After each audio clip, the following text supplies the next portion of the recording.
Assalamualaikum warahmatullahi wabarakatuh. Kami dari kelompok 1 mata kuliah Prinsip-Prinsip Manajemen Institut Manajemen Wiyata Indonesia. Di video ini kami akan membahas materi mengenai Current Strategies Management Issues untuk memenuhi tugas UTS Prinsip Manajemen. Mari kita simak video penjelasan dari kelompok kami. Apa saja sih masalah manajemen strategi saat ini? Nah, di dalam video kali ini, kami akan membahas 3 masalah termasuk kebutuhan kepemimpinan strategis, kebutuhan akan fleksibilitas strategis, dan bagaimana manajer merancang strategi untuk menekan bisnis elektronik, layanan kepada pelanggan, dan juga inovasi. Yang pertama, kebutuhan kepemimpinan strategis. Strategi organisasi biasanya dikembangkan dan diawasi oleh manajer puncaknya. Manajer puncak organisasi biasanya adalah CEO atau kepala eksekutif. CEO biasanya bekerja dengan tim manajemen puncak yang mencakup eksekutif atau manajer senior lain seperti COO, yaitu eksekutif senior yang bertugas mengawasi fungsi administrasi dan operasional sehari-hari dalam bisnis. Ada juga CFO, yaitu pemimpin perusahaan yang bertanggung jawab terhadap segala hal di bidang keuangan. Ada juga CIO, yaitu eksekutif perusahaan yang bertanggung jawab terhadap manajemen, implementasi, dan penggunaan teknologi informasi perusahaan. Selain COO, CFO, dan CIO, juga bekerja sama dengan individu lain yang mungkin memiliki jabatan. Peran CEO dalam manajemen strategi yaitu termasuk menjadi kepala ahli strategi, arsitek struktural, dan pengembang sistem informasi atau kontrol organisasi.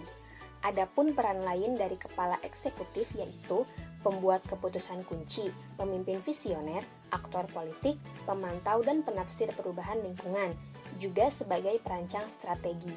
Salah satu peran penting yang dimainkan oleh manajer puncak adalah sebagai pemimpin strategis. Manajer puncak organisasi harus memberikan kepemimpinan strategis yang efektif, yaitu kemampuan untuk mengantisipasi lingkungan, mempertahankan fleksibilitas, berpikir secara strategis, dan bekerja dengan orang lain dalam organisasi untuk memulai perubahan yang akan menciptakan masa depan yang layak dan berharga bagi organisasi. Ada beberapa dimensi kunci yang telah diidentifikasi agar manajer puncak dapat memberikan kepemimpinan strategis yang efektif. Dimensi ini termasuk menentukan tujuan atau visi organisasi, mengeksploitasi dan memelihara inti organisasi kompetensi, mengembangkan sumber daya manusia organisasi, menciptakan dan memelihara hubungan organisasi, membingkai kembali pandangan yang ada dengan mengajukan pertanyaan tajam dan mempertanyakan asumsi, menekan keputusan dan praktik organisasi yang etis, dan yang terakhir, menetapkan kontrol organisasi yang seimbang secara tepat. Yang kedua, kebutuhan fleksibilitas strategis. Tidak ada jaminan bahwa strategi yang telah dibuat itu akan berjalan dengan lancar atau berhasil, seperti halnya dengan sebuah eksperimen. Pastinya melewati sebuah proses kegagalan atau kesalahan yang perlu dievaluasi kembali. Begitupun organisasi di dalam menghadapi persaingan global. Dibutuhkan adanya fleksibilitas strategis, yaitu kemampuan untuk mengenali perubahan eksternal yang besar untuk mengikat sumber daya dengan cepat, dan hal untuk mengenali keputusan strategis tidak berhasil. Hal tersebut tentunya supaya organisasi dengan cepat merespon apakah strategi yang telah dijalankan sudah berhasil atau belum. Ada 8 saran untuk mengembangkan fleksibilitas strategis. 1. Dorong persatuan kepemimpinan dengan memastikan semua orang berada di halaman yang sama. Kedua, jaga sumber daya tetap mengalir dan pindahkan sesuai keadaan. Ketiga, memiliki pola pikir yang tepat untuk mengeksplorasi dan memahami isu dan tantangan. Keempat, ketahui apa yang terjadi dengan strategi yang saat ini digunakan dengan memantau dan hasil pengukuran. Kelima, mendorong karyawan untuk terbuka dalam mengungkapkan dan berbagi informasi negatif.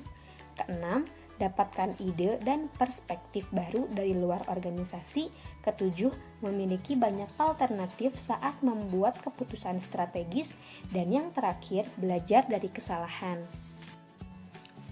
Ada 3 strategi organisasi penting untuk lingkungan saat ini. Strategi e-bisnis, strategi pelayanan pelanggan, dan strategi inovasi.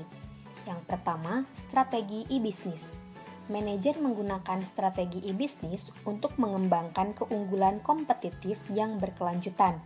Pemimpin biaya dapat menggunakan e-bisnis untuk menurunkan biaya dengan berbagai cara, misalnya menggunakan penawaran online dan pemrosesan pesanan untuk menghilangkan kebutuhan akan panggilan penjualan dan untuk mengurangi biaya tenaga penjualan.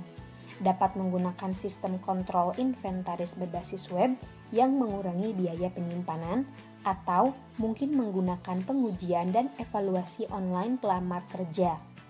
Seorang pembeda perlu menawarkan produk atau layanan yang dianggap dan dihargai oleh pelanggan sebagai unik. Misalnya, menggunakan sistem pengetahuan berbasis internet untuk mempersingkat waktu respon pelanggan, memberikan respon online yang cepat untuk permintaan layanan, atau mengotomatiskan sistem pembelian dan pembayaran sehingga pelanggan memiliki laporan status terperinci dan riwayat pembelian. Yang kedua ada strategi pelayanan pelanggan. Strategi layanan pelanggan yang penting adalah memberikan pelanggan apa yang mereka inginkan, yang merupakan aspek utama dari strategi pemasaran organisasi secara keseluruhan. Memiliki sistem komunikasi pelanggan yang efektif merupakan strategi layanan pelanggan yang penting.